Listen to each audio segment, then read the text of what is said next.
Good morning, everyone. This is the infamous Q&A that I promised to do, and I'm gonna do it now before my meeting in 30 minutes. So, I didn't get that many questions, but I'm gonna respond to all of them as best as I can. And this will be fully unedited. It will be super transparent, honest, struggling, true, everything. So yeah, I'm just gonna start reading out the questions one by one. I'll start from the top. I haven't really looked through these, so yeah, this is probably gonna be a surprise for all of us. But I will answer them all as good as I can, and yeah, let's just crack into it, I guess. So the first question I got was, what are your political views? Boom, that's a hard start. Yeah, I see that people have probably recommended me not to respond to this, but I said I was gonna answer every question, and I will. So my political views, well, I guess I don't really have any. I try to stay away from like the political and religious topics as much as I can and just enjoy my life, because I don't think that this leads to anything good. And I think a lot of people are, I think we have started this whole new civil war almost with politics, especially, not that much in Norway, but I do watch a lot of news from the US, and it's not going great. So I don't think politics lead to anything that I want to have in my life. I'm just trying to enjoy the few years we have on this planet as much as I can, with as little conflict as possible, and all this right-left bullshit that's happening. It's just not. It's not leading to anything. It's just, people have found their groups of people that they share opinions with, and everyone else is the enemy, right? So, yeah, that's not how I want to live my life. I don't really understand that people are living that way. Do people not realize that we have like 80 years on this planet if we're lucky, and then we're gone? And if you want to spend that time arguing and hating each other, then so be it. Good for you.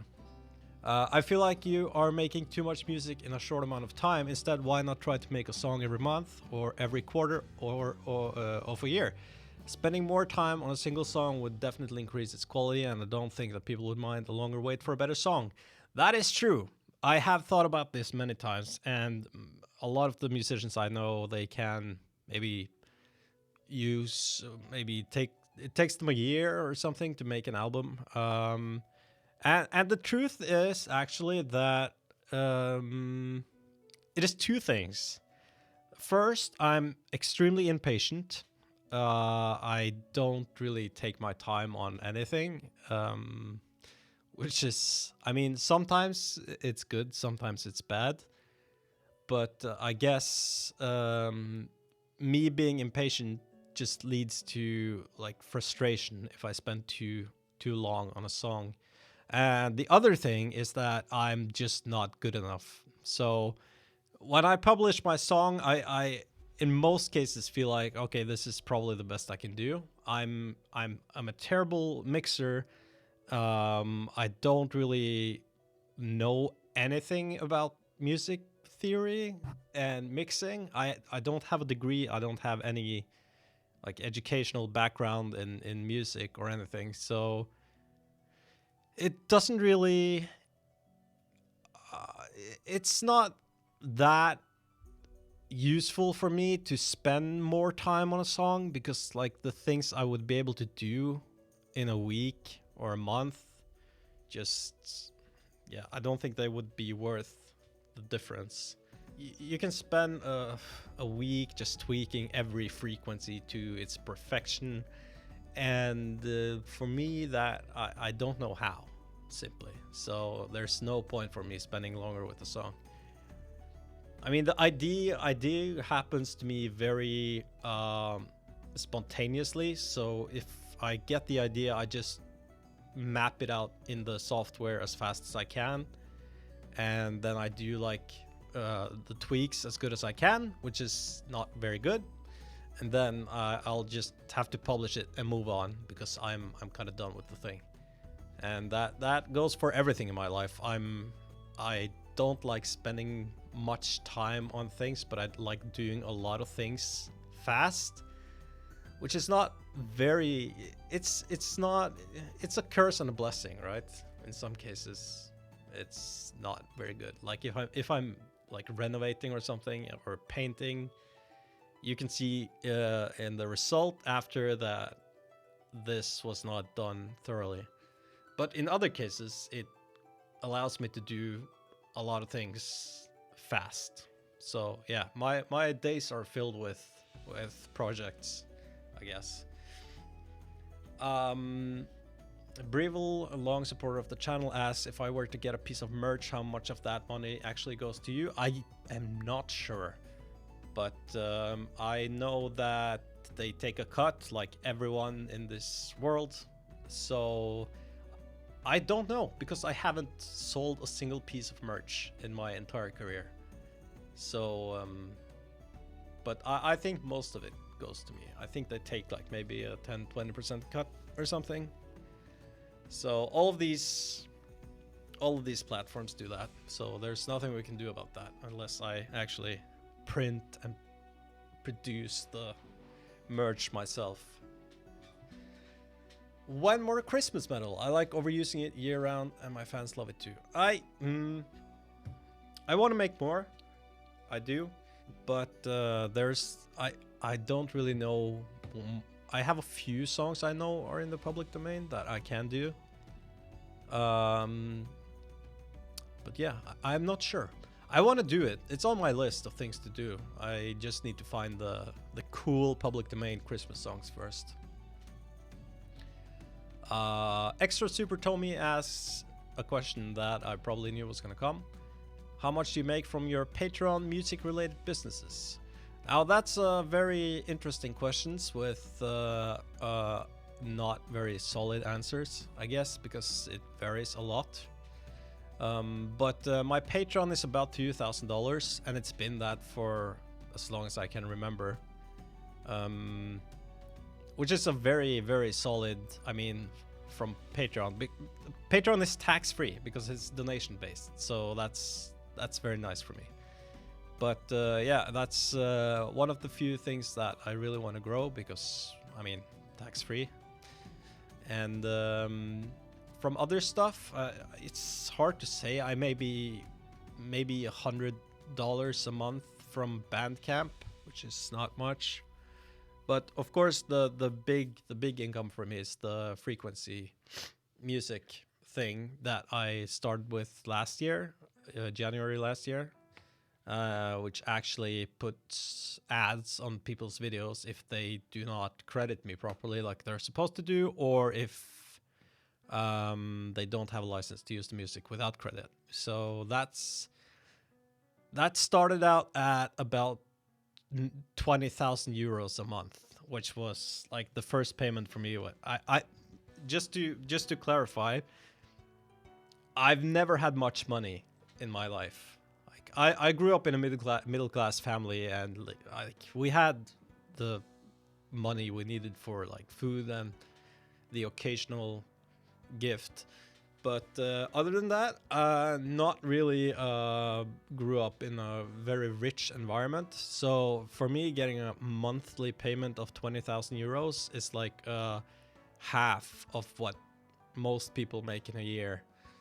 So yeah, that was just insane. But that dropped very fast because when people got demonetized, or their videos got demonetized because they used my music without credit, I mean, a lot of people added it fast. So now it's about to 8,000 euros a month, which is still stupidly much for me. But I mean, that's with the tax, it's a lot of money for me, and I don't really know how to deal with that, so I just put it on an account and just let it sit there until I figure out what to do.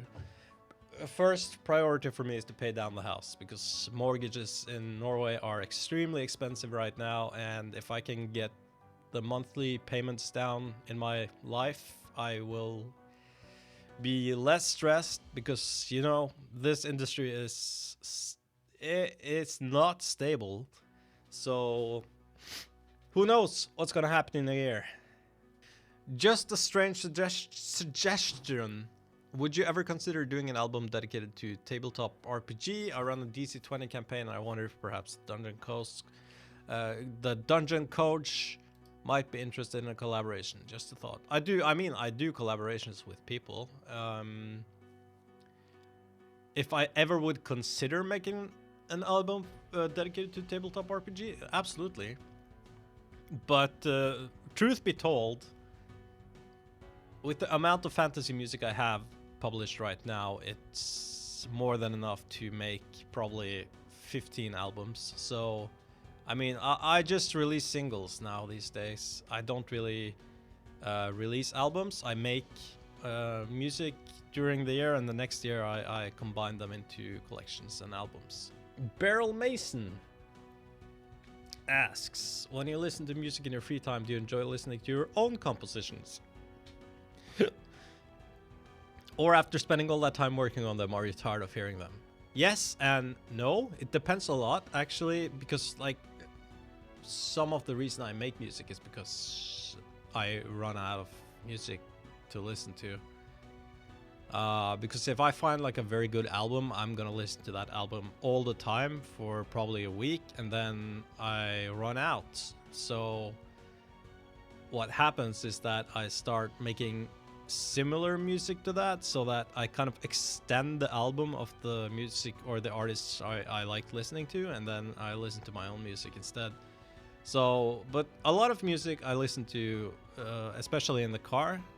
Like, I like to listen to my own albums because, one, it's inspiring to me. If I made something that I thought was really good, it gives me the motivation, because like it's really cool, you know, and then I make more like that.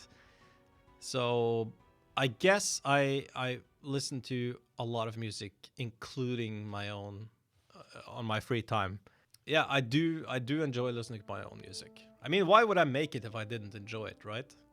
So like, music for me is just triggering some sort of emotion, and my own music in some cases trigger the same emotion as if I'm listening to like one of my favorite bands or something. And yeah, so I just do that instead.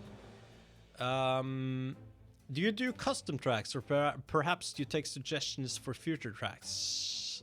Love your music, by the way. It's all I'm using for background music in our videos. Thank you very much. And yes, I do custom tracks. It depends a lot what kind of projects I have ongoing at the time. So if I have a big project, I'm not able to like take smaller projects. But yeah, I absolutely do. And people reach out to me all the time for custom tracks, and usually I do them if I have the time. Do you have a long my English is awesome today. Do you have long-term goals as a content creator, either artistically, business-wise, or both? Do you feel pressure to make music that's in demand as opposed to what you want to make?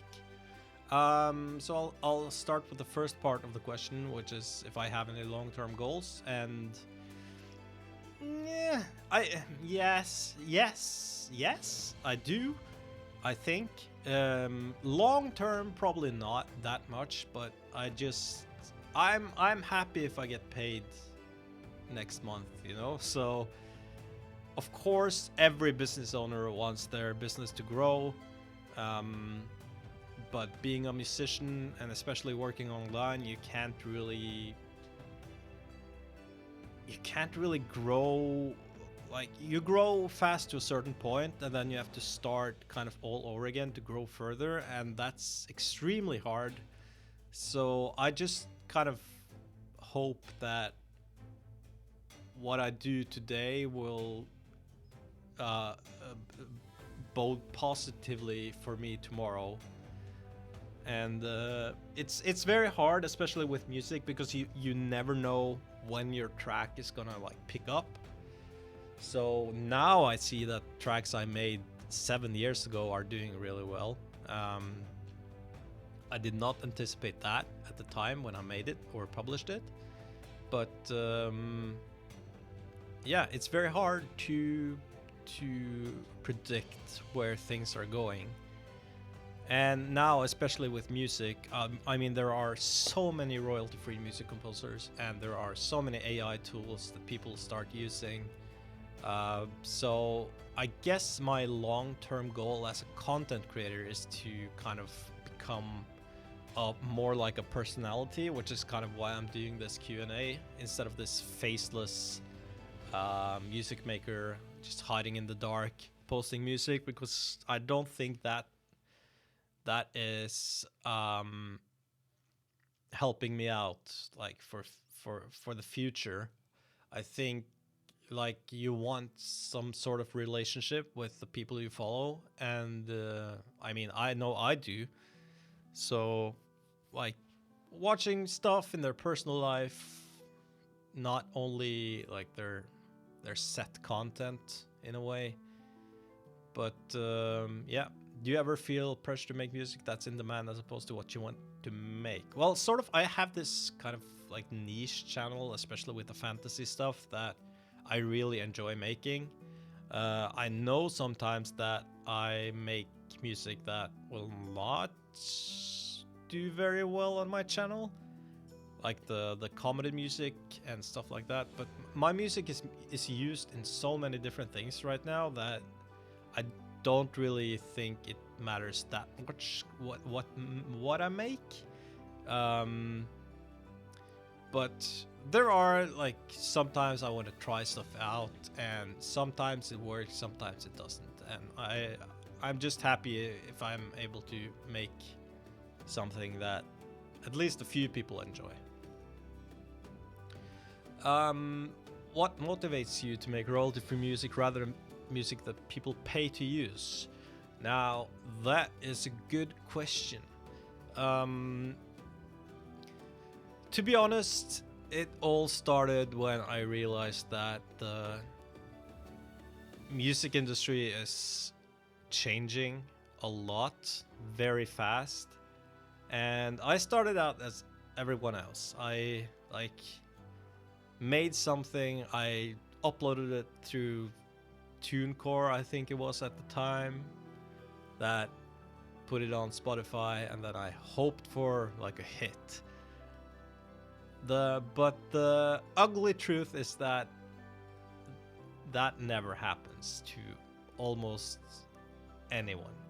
So what happened was that I quit my job to make music, which was a very bold move at the time, because I already had like a mortgage and yeah, expenses. So I started doing works for theater, then I stopped doing that, and then I got kind of desperate because I didn't really know if I would have any money to pay my bills. So I just reached out to a bunch of people, and one of them was Kevin MacLeod, the owner of Incompetech, a very, very popular royalty-free music platform. And he said, like, stop doing whatever you're doing and just release your music for free. So I was like, okay, I don't know how that's gonna pay my bills, but let's do it. And the truth is that since I'm a terrible marketer. I don't really like marketing myself that much, but the good thing with royalty-free music is that people kind of market it for you. So if your music is used in a very popular or a big video, then that has incredible impact on you as a composer. So I quickly started at seeing that, okay, you can make money in a lot of different ways online, and allowing people to use it for free really boosted the traffic. So I guess it's kind of like, first of all, it's a business decision that I think was a good call at the time. And secondly, it's also because I just kind of really enjoy when my music is used in stuff. And when it's used in a lot of things, that motivates me to kind of continue. So let's say when my music was used in the SpaceX Twitter video, that was such a huge motivator for me, more than money, more than anything. My name wasn't even on it, but like I knew, and it was just like a huge boost. So for me, like, of course, making money is important because we live in an extremely capitalistic world, and I live in a very expensive country. But at the same time, it's just very fun to see that your crafts are doing well. It's like every song is my child, and if a huge company decides to use that song, it's an amazing feeling. So yeah, I would never go back from doing royalty-free stuff. It's too much fun. Next question. Could you please share more details about Frequency Music? Do artists need to pay to join, or is it free? Do they accept everyone, including the beginners? How can I sign up? Also, is it possible to register music with them through Content ID just to protect music from theft while still allowing others to freely use it for monetization on any channels? I mean, is it possible to register music with Content ID or only for protection without triggering copyright claims on other YouTube channels? Essentially, I want to safeguard my work but still allow others to use it freely for monetization. Honestly, I'm not sure how it works, because they reached out to me and started the onboarding like that, but I think they do take everyone. I mean, they have a website and everything, so I think it's frequencydigital.com or something. If you just Google Frequency Music, you can probably find them and reach out to them. I think they do take in everyone, because that's their business. They do stuff for composers, including Content ID, which will protect your music from theft. That's one of the reasons I signed up in the first place. Is because my music was stolen a lot, and they said, like, we have this platform built, and if you upload it there, you can like manage your music way more than you're able to on your own. So I mean, I love their system. It's really good for me personally. I'm not sure exactly how you run your music stuff, but for royalty-free music, I would say it's one of the better places to be. And they're also very awesome people. So yeah, try it out. Contact them and see what happens. Where does your inspiration for your fantasy tracks stem from?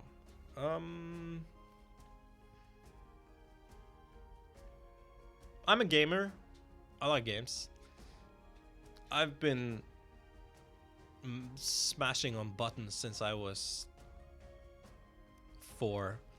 So it's hard to say exactly where it comes from. It's just it comes from this like vast universe that I enjoy, and it started out with like movies. Lord of the Rings came out when I was 9. Watched it in the cinema. I just love fantasy stuff. I think that world is just gorgeous. But I also play a lot of games. World of Warcraft, the entire Elder Scrolls series, all of these places you just escape into, and the music in there is just exceptional. And yeah, I guess that's where it comes from. Movies and games. But it's like it's just fantasy is such a it's a weird genre because like it's not really anything. I mean, how can you put?